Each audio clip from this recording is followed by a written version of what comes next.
Hello everybody and welcome back to another episode of Let's Play Hand of Fate 2.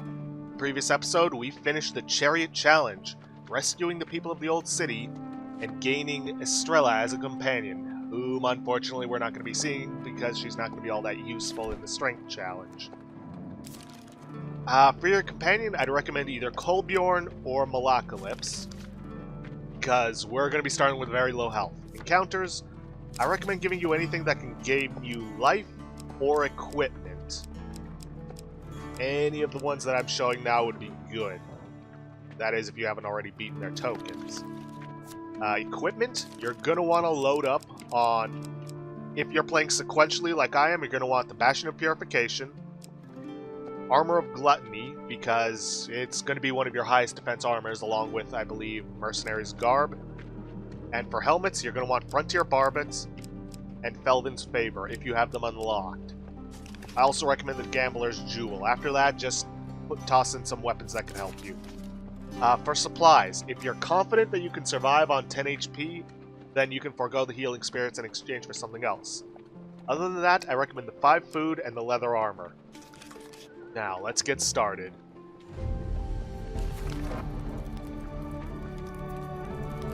Oh, by the way, guys, I'm recording all this week's episodes in advance because I finally managed to get some upgrades for my computer that I want to get installed. This last century has been, for me, a blessed relief. You have pulled me away from eternity, and in the process, I have lost something fundamental. Right. Anyways, if you guys leave any advice, comments, or comments, period, they're probably not going to have an effect on my gameplay until, next week. Speaking of which, seriously, guys, please, leave some comments. It's the only way I can really interact with you guys, and I'd like some advice. If you think I can improve in some way, please, let me know. And also, I'd like if you could leave some likes. It's how I know that you enjoy the content. Anyways, back to the game. Bitter taste of blood is the first indicator that you're still alive. Blind and disoriented, you make out a voice calling to you. Wake up! Wake up! The voice rings in your ears. Are you still with us? A pair of strong hands shake you upright. Your vision steadies and Kolbjorn's somber face swims into view. What happened? Kolbjorn gestures you to be quiet. He presses his back up against a boulder beside you and grimaces, holding his side. Yeah, in earlier preview builds, they made it so that your companions were unavailable at the start of the challenge. As your head clears, a booming voice echoes out from deep in the foggy marsh. Oh, where have you crawled, gasted mice? Let your insides be gut and bones be crunched.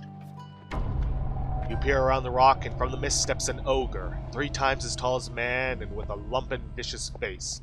His one good eye darts around wildly as he surveys the area, hunting for something. The ogre grunts and scoops up a broken, shining trinket from the ground, splashed red with blood. Ruined with your dirty blood. Wretched cut purses, riven in two. His great, hideous face turns red. If thou listen here, I will find the twin, and then I will eat thine eyes. Why is it always the eyes? The ogre lifts his club and smashes a tree trunk in anger. The tree creaks and crashes to the ground as Draknar the ogre turns and disappears back into the mist. Kolbjorn grimaces as he holds his side, attempting to hide the severity of his injuries. Here, you're injured. Eat. He throws you a medical herb bun.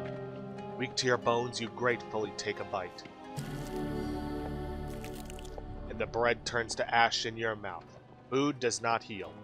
Yeah, the challenge isn't entirely in the fact that you start with only 10 HP, it's that your food doesn't heal you.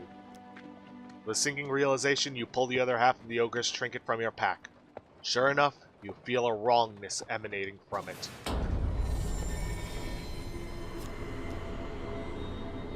A stab of hunger hits your stomach. There is only one thing for it. You must steal back the other half from the ogre that almost killed you. The closest town is Drapier, Kolbjorn whispers hoarsely. We cannot hope to defeat an ogre now. Summoning your remaining strength, you lift yourself to your feet and stagger to town.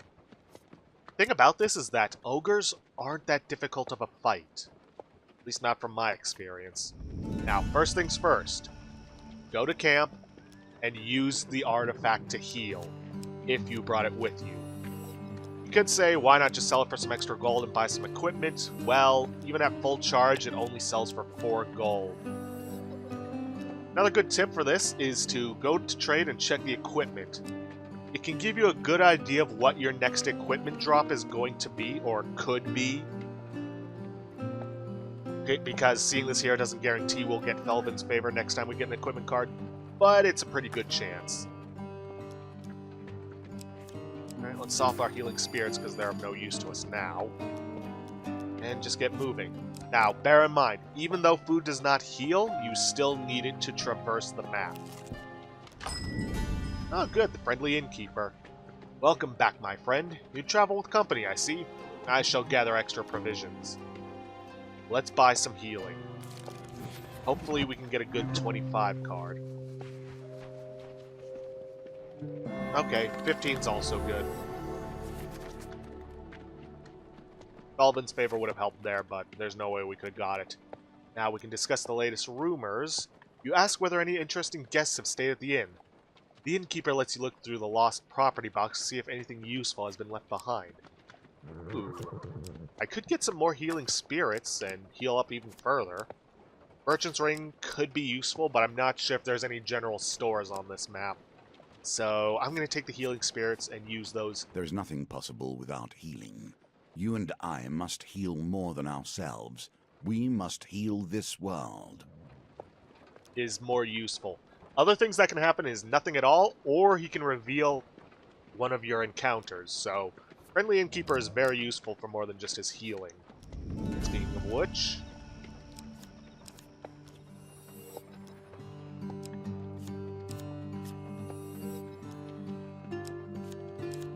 and with that, we are almost back to full health. Very useful, but we shouldn't get overconfident about that. Because that could very easily be taken away from us. Alright, Wetlands Ambush. This is not going to be good because I just realized I have my dual daggers equipped. Shit. This is a means of gaining resources. Could be healing, could be food, could be a little gold. But it's not where we're going to be gaining equipment. Unless the game card we draw is an equipment card, in which case, hey. Now, I highly recommend using Kolbjorn's abilities as much as you can.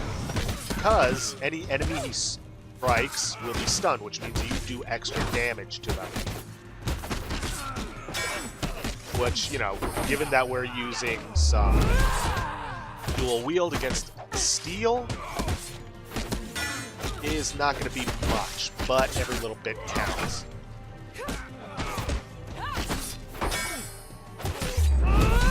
Now, this is the challenge that teaches you to not button mash. I mean, it literally beats the idea out of you. Wait until you've finished an attack before pressing the attack button again. Because if you button mash, your character is not going to be likely to respond to what you want them to do, like dodging out of the way or blocking. And I took way too much damage on that one. Ugh. Not a good start.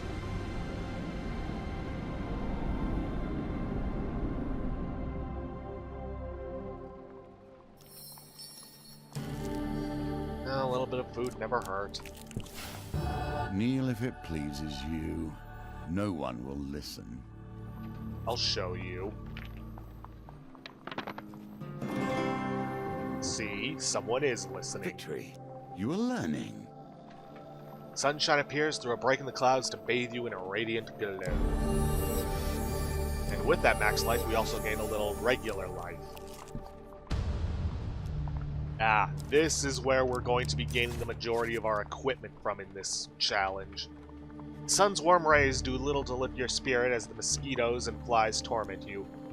To avoid the swelling bogs, you press on to higher ground and happen upon an old road through the marshland. To the left, you make out a group of Empire brigands taking shelter by the side of the road. Musket of steel. Not too difficult. You check the right path, you hear the distant sounds of a group of raiders squabbling in the northern tongue. Five of Frost. You know what? I'm going to switch over to my axe and take on the Empire brigands, because Musket of Steel ain't that tough. They're only a real threat from a distance. I mean, yeah, they do have a bayonet that they can stab you with, but it's slow enough, and they only do it after you've been beating on them for a while.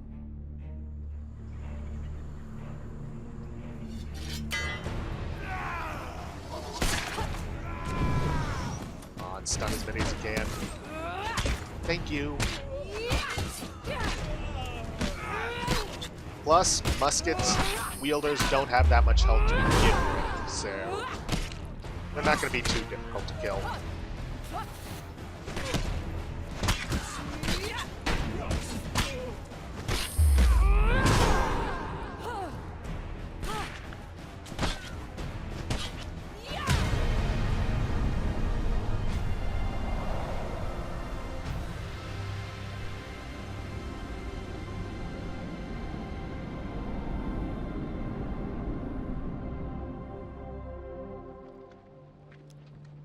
With the brigands defeated, you notice they were guarding some equipment hidden off the path in the mire. This is the reason I bring along Kolbjorn instead of Malcalypse. Granted, Mal could give us a shield that protects us from one shot, but what we need to gain is equipment. And that's where Kolbjorn comes in. Thankfully, we didn't need him this time. Good, Felvin's favor. Will it be yours? Who can say? We still need a little extra fame before we can equip it, but hey. Better to have it and not need it than to need it and not have it, which, in actuality, we need it. King's Road. You find your way out of the mire and onto the road to Drapier.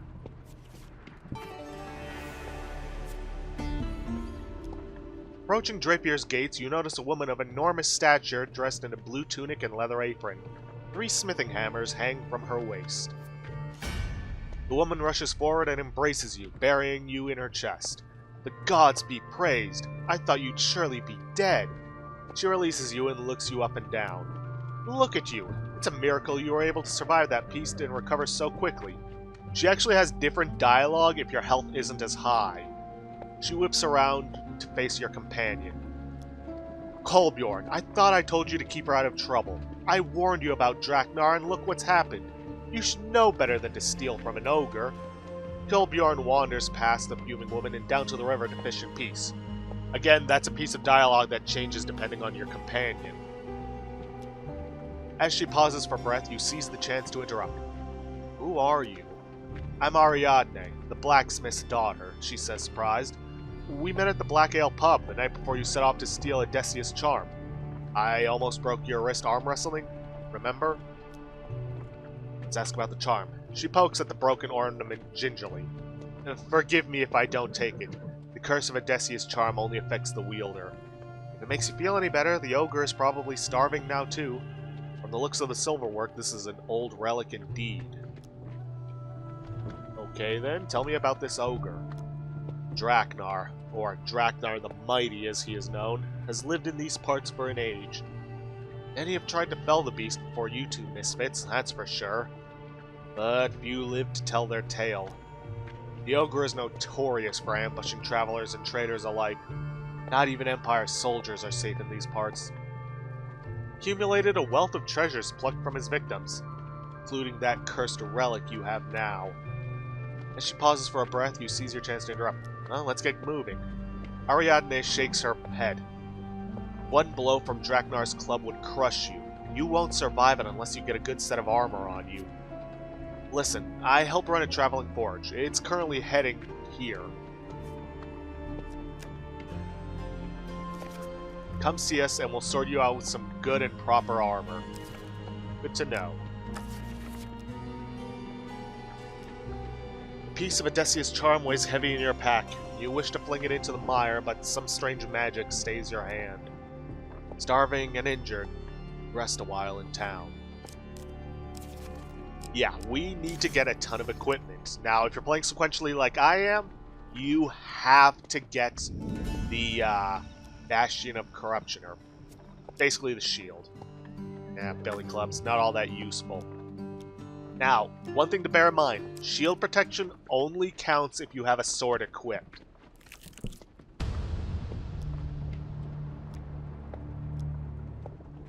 Let's see. War of Greed. Okay. Frost Shaman, or Shaman of Frost. Yeah, the Shaman of Frost can't really do any damage except with that AoE teleport attack. And unless I'm really stupid, I should be able to take that down. Or should be able to avoid that and take her down. Yeah, there are a lot of enemies that are really only a big threat when they're paired up with other enemies. Shaman's just one such example.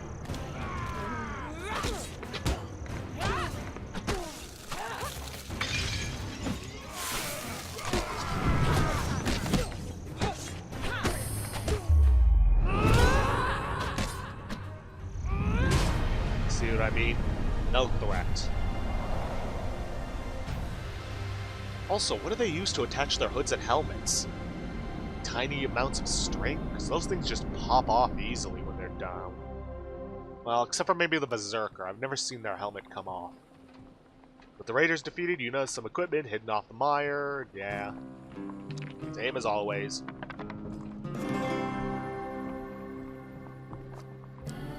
Okay, got the billy clubs. Matched blades built to enforce justice. And got Felvin's Favor, which increases our defenses, which also reduces the damage we're going to take. Alright, what's new in the shop?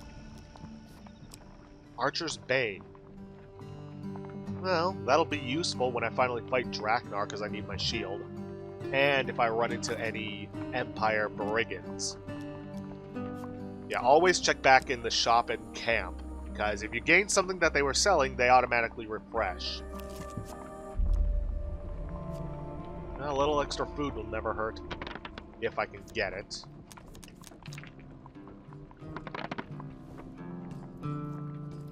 I could use Kolbjorn, but I need him for gaining equipment.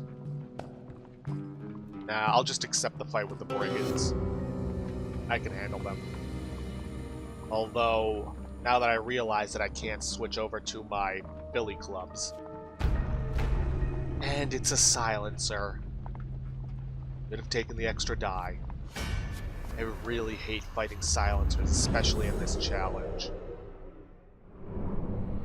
Mainly because of their unblockable attack, I should say, which sometimes feels unavoidable just because no matter how well I dodge, they still manage to hit me.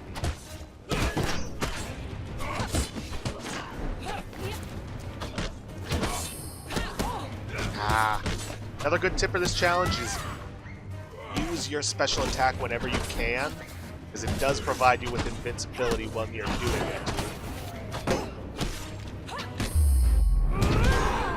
Oh, something I forgot about Felvin's Favor is that it marks a specific enemy. If that enemy dies first, then you gain 5 HP, which is a welcome thing to have.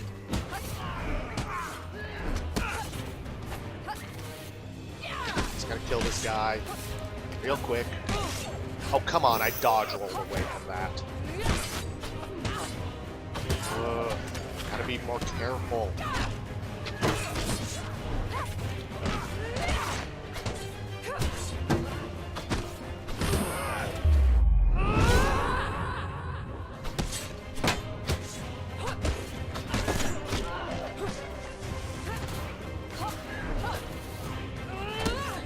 Kolbjorn got the last guy, just got him to worry about. I say as he dies. Should have just taken the extra die, but no. I had to hold on to my companion. No matter, I've still got a decent amount of health. Oh sure, now I get the dice roll I would have needed.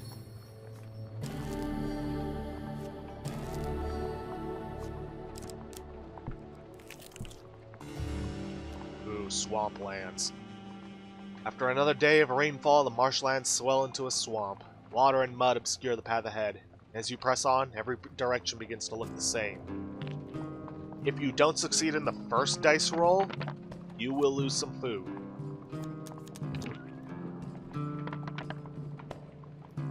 Ooh. Really? One short?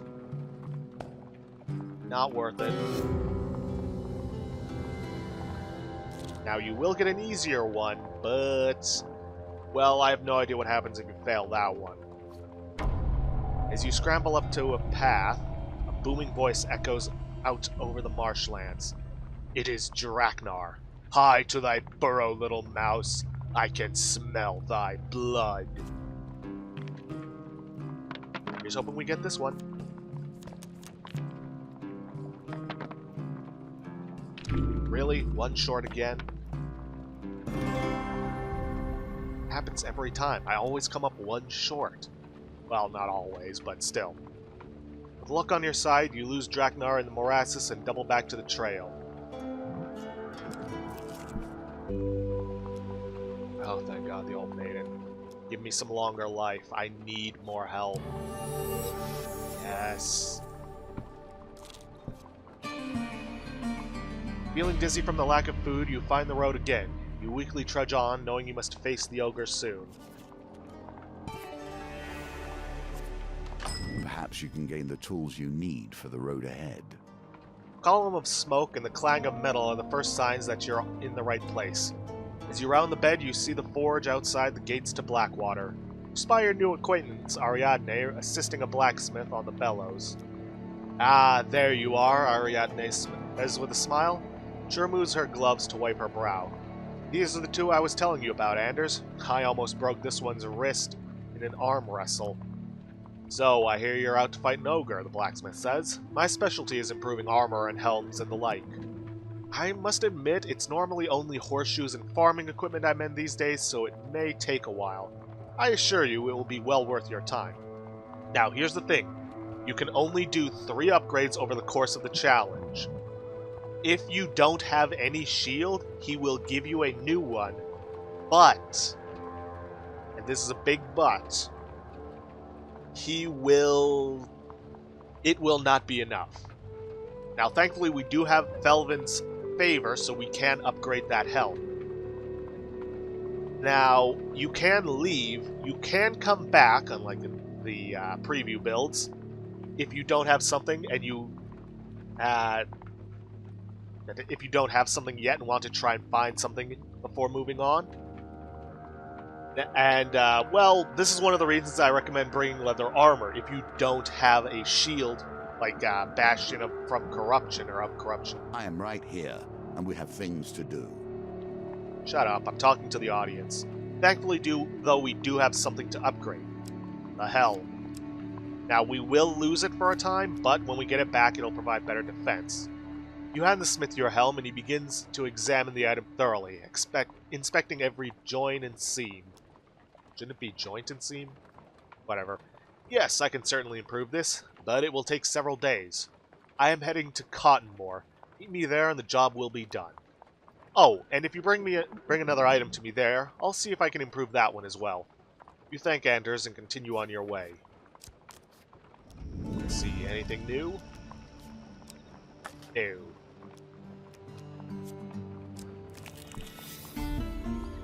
Ooh, arm wrestling. Well, extra gold never hurt.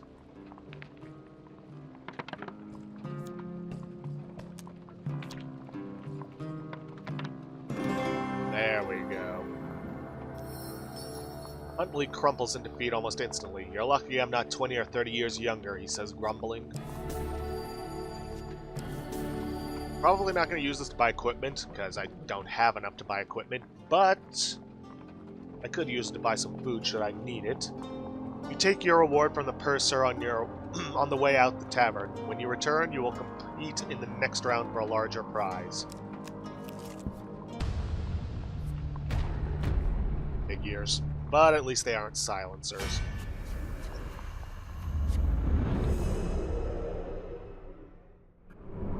Figures. As soon as I have the billy clubs, which I need to use against thieves in order to unlock the token, I can't equip him because I get nothing but ambushes.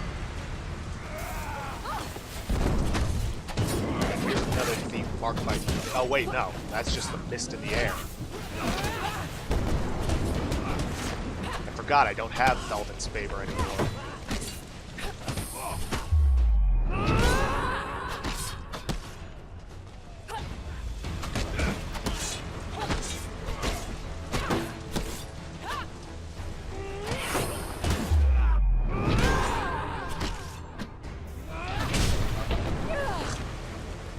Okay.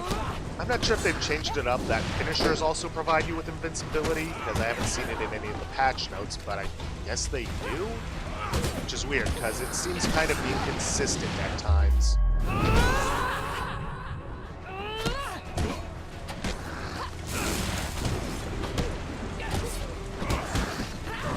Oh, come on.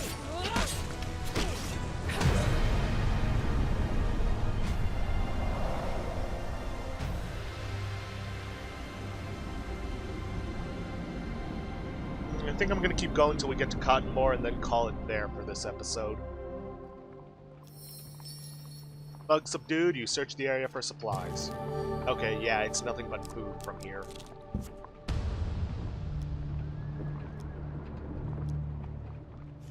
Let's see, 5 of greed.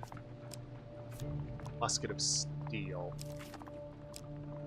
I think I'll go against the musket. Yeah, I could work on getting the token unlocked, but in all honesty, strength challenge is not the best for taking care of tokens.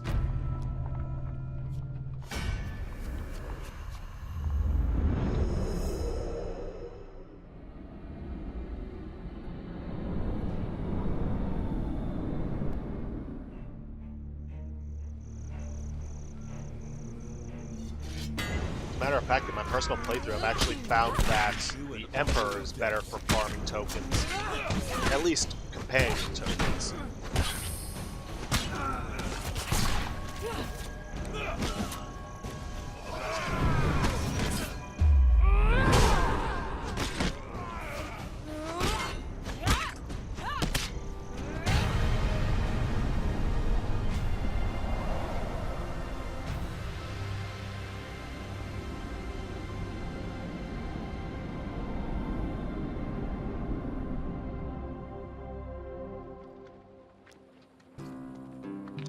Let's get this equipment.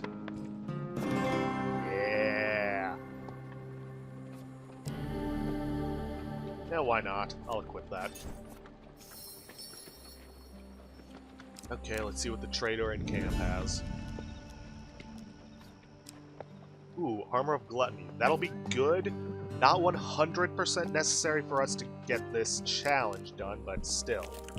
Okay, King's Road, but I don't want to go there yet. Ah, Yvonne's Cottage. This is actually my first attempt at recording this challenge, because I actually failed the first time around fairly early on. And it was primarily because of this which caused me to lose all but 6 points of health. By the side of a waterfall, you meet a young woman with striking gray hair. She is holding a baby. Greetings, traveler. Treat these waters with caution. They are not to be meddled with. If you're parched, you're welcome to stop by my cottage. I have a pie cooling on my windowsill, too. Behind her, a little wooden sign reads, Waterfall of Youth. Very dangerous. Stay clear. I am Yvonne, the woman says as she leads you to her cottage. As was promised, a hearty beef pie awaits you. You enjoy it with a side of mashed potatoes. And gravy? Can't have mashed potatoes without gravy. Ooh, that's a nice food game. With the meal finished, Yvonne asks you to help her while she puts the baby to sleep.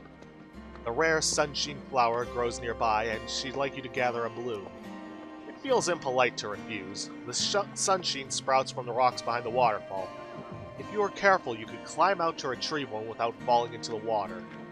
Yeah, why not? Remembering the warning, you inch your way along the rock wall gingerly, moving from stone to stone. Gotta be very careful on this one. Why there's a huge failure at the other end, I have no idea.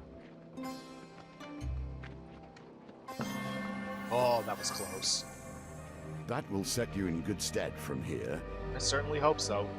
You manage to grab a ledge and regain your balance. From here, you reach the sunsheen, bag it, and make your way back to shore. Yvonne is delighted to see the sunsheen. Most travelers just eat and leave. In thanks, she gives you a gift. This will protect you in your travels. Jackpot. Let's see, I think I'll take the Armor of Gluttony just for the extra food. Mercenary's garb would be good against thieves, but the thing is, that's only when they hit you, and I want to avoid that as much as possible. Yes, I wish to equip it. A reward well earned. You got that right. Why do I have suddenly... Oh, right. Armor of Gluttony gives bonus defense. Gain plus 3 defense if you have 20 plus food, and an extra 3 defense for an additional 5 food. So yeah, I made the right choice on that one. Just one problem. Gonna have to give it up because we still don't have the Bastion of Purification. Because I just remembered the name. Anders greets you with a smile. Ah, there you are. We were just about to leave. You must be wanting this. Yeah, an extra 10 defense. Smith's workmanship is exemplary. The helm feels stronger than it once was, yet its weight remains unchanged. Yeah, let's upgrade a suit of armor, and unfortunately, it's gonna have to be the Armor of Gluttony. You hand the smith your armor, and he begins to examining the item thoroughly, inspecting every joint and seam. While I pride myself on my workmanship, he says, pausing, this is already at the limits of what it can do. Except, I haven't upgraded that.